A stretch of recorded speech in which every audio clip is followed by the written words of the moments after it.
Enens memo akwaba kakra na wochi ye di nkomo bebre afa fire extinguisher ene sedi ebe yusu no ene ne ye di ewie nti mesro yu asum ye mame na atie ye nkomo yi fasedama endpoint for me party clinic na daruma ene de bro me di afia amankwa tamaklo DO3 Jacqueline Bewa aboye na wochi mu pa papa ye da ase ye mo akwaba ene nso nti ye wia ne sa na wochi ye di ni nyina eba na wa wie ye enti why na ohia fire extinguisher?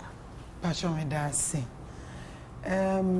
Nipa da say ni bia hia fire extinguisher. Ye niema ye wo ye fie ye wo ye offices. Niema ye use wo ye offices ye fie mu chese obi hia fire extinguisher. Okay. Na said ye di kan ye di hu nkomo bebre no. Wo se ye nya use nko an no ano no. Ti ye use na asan. We are nasa. Nti better ne afele. Me pa cho se o you so extinguisher na esa your service providers. Okay. Nti o de extinguisher na ko ma omo be fele ama. Okay. Una o de be ko enya fire ha ne de beba. Oh okay. No mo ene enti o mo nka o. Pa cho service providers be brave. E wo ho. Aha. E wo se ye de ko. Me pa cho. No mo fele. Ba na e wo expiring date today. Me pa cho ane. Sir. It depend wo baby a owo. Okay. Se wo ben poa and 6 months. Hey. Say what tempoanura you so extinguisher 6 months be so so. Me pa cho ane. Extinguisher na se wo di si fam se de esi fam ya. Enya effect e wo ne so. Anka obenya wo de esi pallets wa pe edua bi. Hey, ane. And me go pedrie. Ane na wo de esi so. Me dey require spy.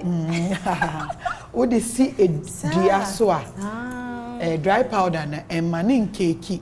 Oh. Aha. Ena CO2 no so esi wa na evaporate eno a efimu pi. Aha. Ya lucky ni say ku fimu pi. Me pa ane edi emre bemu a. Aya na ni ewo me ni pi. Okay, nti watch wo mo etempo no 6 months bia omo ko recharge bisa no mo etempo no so omo etempo no de afibia pachane adenti ampo no for 6 months breeze no enya effect ewo pachane so many yo na watch so say ini kwanse yedi si form sa yemfa ade nto odua bi ne yemfa nsi na o de sisi so okay no de esa enkeki enkeki yo na dum ye from say filling stations no ne ade ne omo so omo wo me pa sha ne de he na omo hia filling station ni hia dry powder okay filling stations omo use dry powder na kasie to onso ye 1 year me pa sha one depending on baby e wo adentia se ben pona so na 6 months no hold wow se men podi ane afibia se when shukure wo so de ko na ko renew because esi ho no medical ka se carbon dioxide be evaporate na powder no so akeki nti se afibia ana 6 months depending on baby awo nti se ye no so no we renew na nyame mfasa meja bi to ho a enya ejuma okay na ya na ta hwehwe ho ebo ye pa cho ebo ho a enya hwe enam se me ewo mu ne ye dade nti ebo ho a enya hwe okay yo wase mo etwa to ne ma ye mo number no pa cho me da se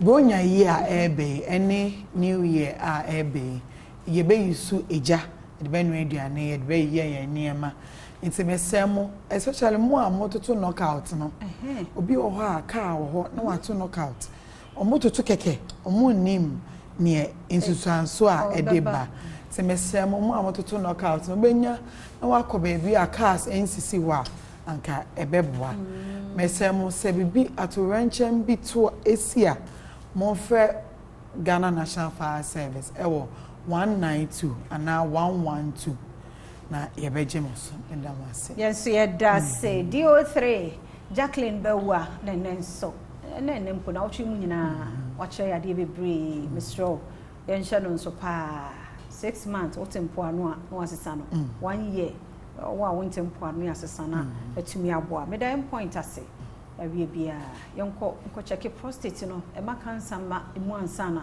wako hospital and then so kidney cases na doso bra ko check wo de no hwe se bibia ye kama me da na se friend was 0244867068 me da team na se me da fire service regional me do mo se papa boss nyame show enu team no owura o se usu no team why ade ma de enfeso kama my education no ye bompa e brano nso ye beba mutena yem ne ne mo adi nkomo ti yeda se wo mre no wada ade a wo hweye na wo twe